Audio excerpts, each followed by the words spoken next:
Hello student, welcome to law and legal. भैया आज हम देखेंगे काइंड ऑफ ऑब्लिगेशन में हम सबसे मेन टॉपिक है आपका इसमें काइंड ऑफ सॉलिडरी ऑब्लिगेशन।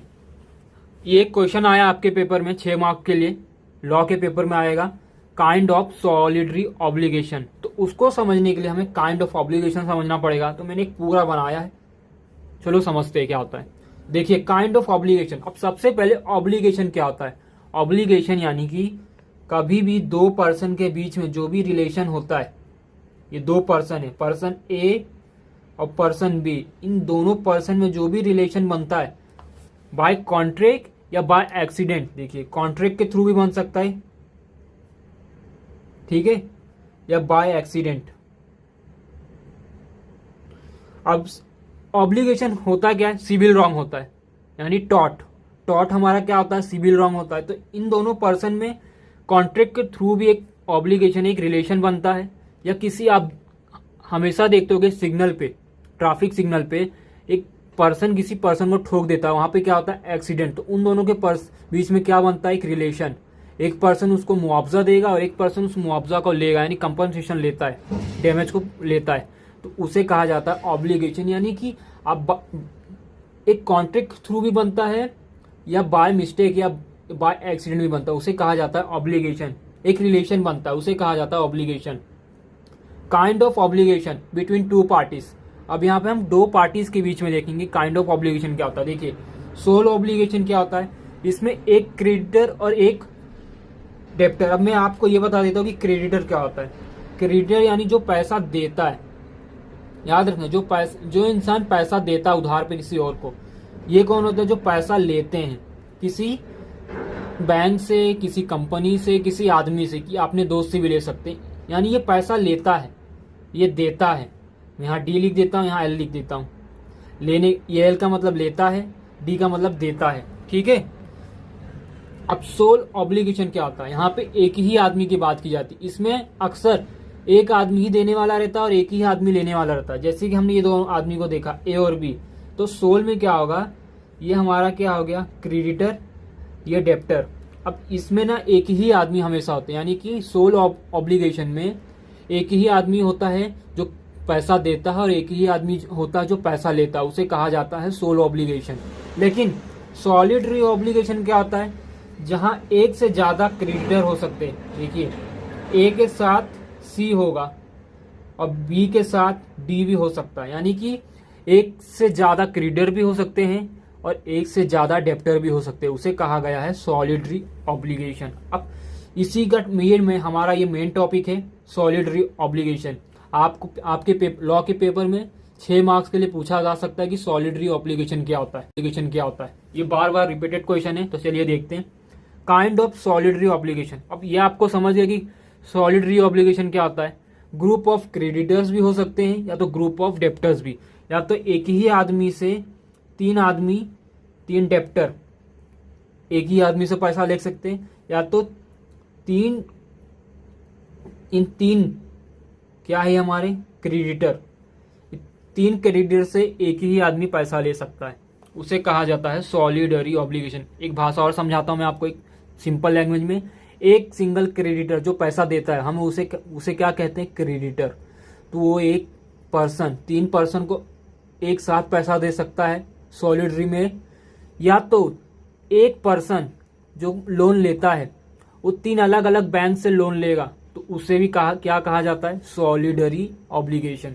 चलो इसमें टाइप देखते हैं, इसके काइंड देखते हैं। सेवरल, इसका क्या मतलब होता है, अलग अलग, ठीक है। देखिए इसमें एक कंपनी है, क्रेडिटर मान लेते हैं, क्रेडिटर, इसने तीन दोस्त को एक साथ लोन दिया। देखिए यहाँ पे ए है, बी है, सी है, ठीक है। सेवरल का क्या मतलब होता है, सॉलिडरी का क्या मतलब होता है, एक साथ, लेकिन सेवरल का क्या मतलब होता है, अलग अलग। तो यहाँ पे क्या है, ए बी सी, ये तीनों दोस्त हैं, इन तीनों ने जाके एक साथ किसी एक क्रेडिटर से, इसका नाम लिख लेते हैं हम विजय भैया से उन्होंने क्या लिया, लोन लिया, ठीक है। अब विजय भैया इन तीनों को लोन तो दे दिया, कितना दिया इन तीनों को मिला के, 1.5, 1.5 लाख समझ लेते हैं, यानी 1,50,000। अब जब बात आई पैसा लौटाने की तो ये तीनों भाग गए, ठीक है, ये तीनों भाग गए। अब विजय भैया सबसे पहले जिसको पकड़ेंगे या तो वो उससे पूरी रकम भी ले सकते हैं या तो उसका हिस्सा भी ले सकते हैं। यानी कि देखिए, अब 1,50,000 को डिवाइड करेंगे तो बी के ए के खाते में कितना आएगा, 50,000, बी के भी खाते में 50,000, सी के खाते में भी 50,000, ठीक है। तो यहाँ पे अगर विजय भैया ए को पकड़ते हैं तो उससे 50,000 भी ले सकते हैं, प्लस बाकी 1 लाख भी उससे ले सकते हैं, ठीक है। ये विजय भैया के ऊपर डिपेंड करता है कि वो उससे 1 लाख भी ले सकते हैं, यानी कि पूरा कर्ज एक साथ भी ले सकते हैं, या तो सिर्फ ए का जितना रिस्पॉन्सिबिलिटी था उतना भी ले सकते हैं। अगर विजय भैया ने ए को बोला ठीक है तू अपना 50 दे दे, मैं बी और सी से वसूल लूंगा, तो यहाँ पे बी का लाइबिलिटी खत्म हो जाता है, वो अपना 50 दे के वो मुफ्त हो जाता है, यानी कि उसकी लाइबिलिटी खत्म हो जाती है, उसकी ड्यूटी यहाँ पे कुछ नहीं है, उसने अपना 50 दे दिया। अब विजय भैया बी और सी को पकड़ के अपना 50-50 मांगेंगे या तो दोनों को बोलेंगे मुझे एक साथ पैसा दो, इसे कहा जाता है सेवरल।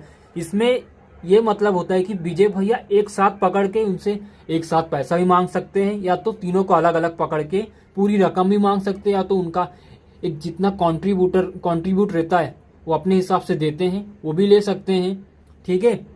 जैसे ए ने 50 दिया था तो विजय भैया वो भी लेते हैं, ए को माफ कर दिया तो बाकी बी और सी को इसमें नहीं माफ किया जाता है। ए पकड़ाने के बाद अपना 50 दिया, बाद में विजय भैया को बोला विजय भैया मुझे माफ कर दो, मुझे उनका पता मालूम है, पता बता देता हूँ, मैं अपना 50 दे देता हूँ। तो यहाँ पे ए तो मुफ्त हो गया, उसे अपनी लाइबिलिटी उसने खत्म कर दी यहाँ पे।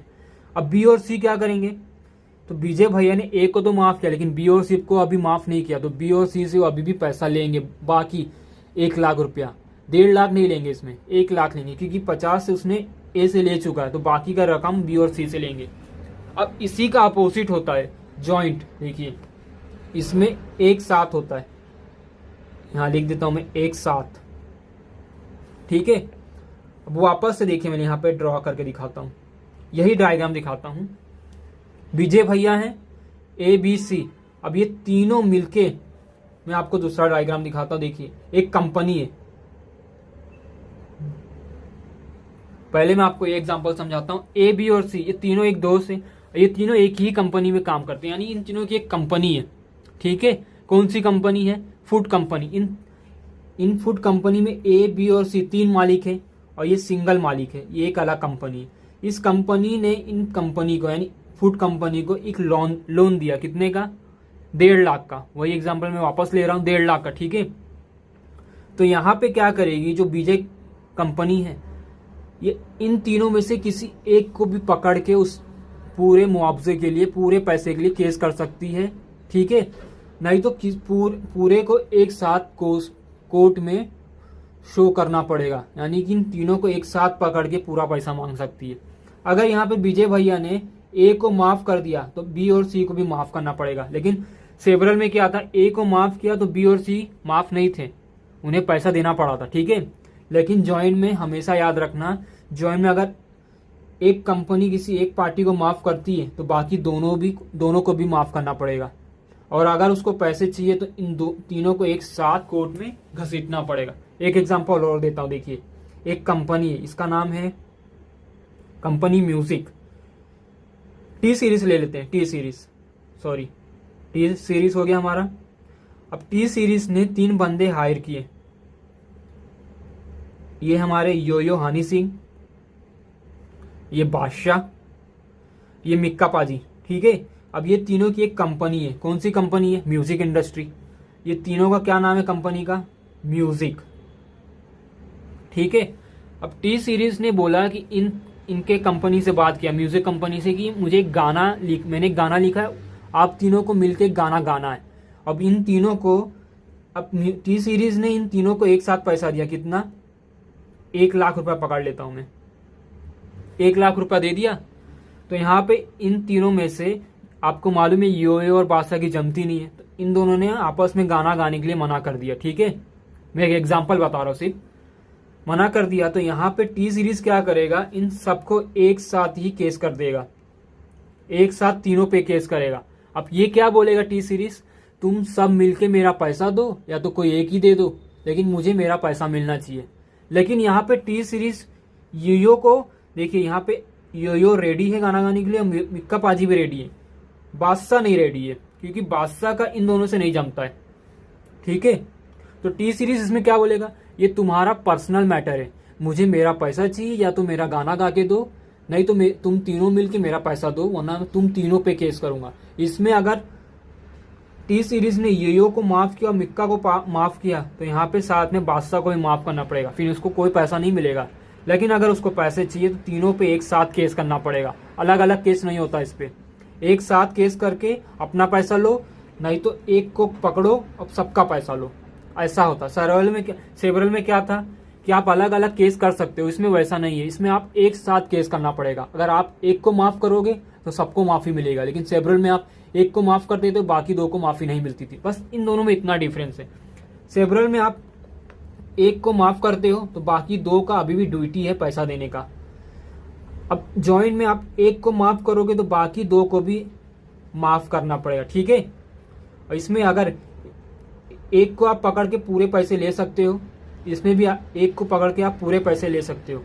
इसमें एक साथ पे, इसमें भी एक साथ। बस इसमें इतना डिफरेंस है कि आप एक को माफ करोगे तो सबको माफ करना पड़ेगा, इसमें आप एक को माफ करोगे तो सबको माफ करना पड़ेगा। ठीक है, जॉइंट में आप अगर एक को माफ करते हो तो सबको माफ करना पड़ेगा, लेकिन सेवरल में आप एक को माफ करते हो तो बाकी दो को माफी नहीं मिलती है। अब देखते जॉइंट एंड सेवरल सॉलिडरी। अब जैसे आपको पता चल गया कि सेवरल क्या है, यहाँ पे एक को माफी मिलती है तो बाकी दो को नहीं मिलती। जॉइंट में एक को माफी मिली तो बाकी सबकी भी लाइबिलिटी माफी हो जाती है, यानी कि उन्हें भी पैसा देने की जरूरत नहीं। जैसे देखा हमने टी सीरीज ने योयो और मिक्का को माफ किया, ठीक है चल बादशाह गाना नहीं गा रहा है, तुम लोग को मैं माफ करता हूँ, तो टी सीरीज को इसको भी माफ करना पड़ेगा। इसे कहा जाता है जॉइंट सॉलिडरी, यानी कि अगर एक को माफ करते हैं जॉइंट में तो तीनों को ही माफ करना पड़ेगा, फिर इसमें वो कंपनी को कोई पैसा नहीं मिलेगा। अगर उसे पैसा चाहिए तो तीनों को एक साथ कोर्ट में घसीटना पड़ेगा, तभी उसको पैसे मिलेंगे। अब ये क्या है, जॉइंट एंड सेवरल, इन दोनों का प्लस।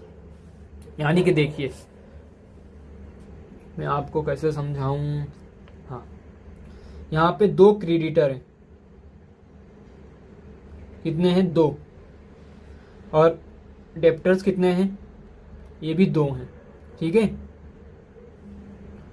ए और बी, सी और डी, इन दोनों की एक कंपनी है, कंपनी का नाम है, कंपनी का नाम लिख लेते हैं एस, और इन दोनों की कंपनी है, इनके कंपनी का नाम है एच। ठीक है, एस कंपनी में दो मालिक है, ए और बी, और एच कंपनी में दो मालिक है, सी और डी। अब सी डी किसके पास गए, ए और बी के पास, वहां पे इन्होंने 1 लाख का लोन लिया, इनसे 1 लाख का कर्ज लिया। ठीक है, 1 लाख का कर्ज लिया, अब ए बी ने दे दिया। अब जब पैसा मांगने की बारी आई तो इन दोनों ने क्या बोला कि हमारे पास सिर्फ 50,000 है। ठीक है, तो यहाँ पे ए ने बोला हाँ ठीक है चलो 50,000 माफ कर देता हूं मैं, तो जो ये बाकी का 50,000 है ना, ये बी को मिलेगा, यहाँ पे ए को नहीं मिलेगा। ए ने क्या किया, यहाँ पे अपनी जो राइट्स थी पैसा लेने की, उसने क्या माफीनामा कर दिया। वो बोले हाँ ठीक है आप मेरा हिस्सा माफ कर दो, बाकी का जो बी को देना है वो आप दे दो। तो यहाँ पे जो ए ने माफ किया उसे कुछ नहीं मिलेगा, लेकिन बी को मिलेगा। तो बाद में ए बी से मांग नहीं सकता है, क्योंकि उसने माफ किया था इन दोनों को। यहाँ पे हम बात कर रहे हैं जॉइंट और सेवरल दोनों, इसमें दोनों की बात की जाती है जॉइंट और सेवरल में। या तो आप एक पर्सन को पकड़ के पैसे, दोनों का एक ही पर्सन को पकड़ के ले सकते हो पूरा मुआवजा, या तो दोनों को एक साथ कोर्ट में घसीट सकते हो, जैसे हमने इन दोनों पे देखा था। अब ए और बी हैं, चलो एक और एग्जांपल देता हूं। ए बी पैसा मांग रहे हैं, सी डी नहीं दे रहे हैं। ए बी दोनों मिलके कोर्ट में जाके सी और डी के खिलाफ केस करेंगे, दोनों को एक साथ कोर्ट में घसीटेंगे। ये क्या होगा, हमारा जॉइंट। नहीं तो ये दोनों मिलके किसी एक को भी केस कर सकते हैं, जैसे सी के ऊपर भी केस कर सकते हैं। तो ये क्या हो गया, हमारा सेवरल। यानी कि जॉइंट और सेवरल में जो क्रेडिटर होता है किसी एक पर्सन को भी चूज करके उससे पैसा मांग सकता है, नहीं तो एक साथ भी मांग सकता है। और अगर वो किसी एक को माफ करता है या अपनी राइट्स बोलता है हाँ मेरा हिस्सा मुझे नहीं चाहिए, चलो मैं माफीनामा दे देता हूँ इन दोनों को, तो यहाँ पे ए को कुछ नहीं मिलेगा, जो बाकी रकम है वो बी को पे करना पड़ेगा इन दोनों को।